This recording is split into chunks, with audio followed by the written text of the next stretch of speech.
ഈ വേദഭാഗത്തിലും നമ്മെ ഓർപ്പിക്കുന്നത് തൻ്റെ ഏകജാതനായ പുത്രൻ എന്ന് ഒരു വലിയ അനുഭവമാണ്.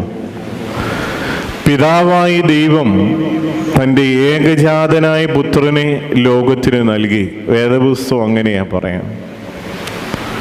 വിശ്വാസ പ്രമാണത്തിൽ നമ്മൾ ചൊല്ലുന്നു, ദൈവത്തിൻ്റെ ഏക പുത്രൻ.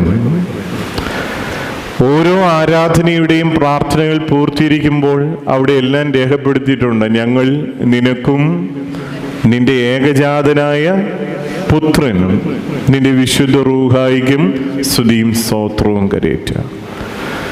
ദൈവത്തിൻ്റെ ഏകജാതനായ പുത്രൻ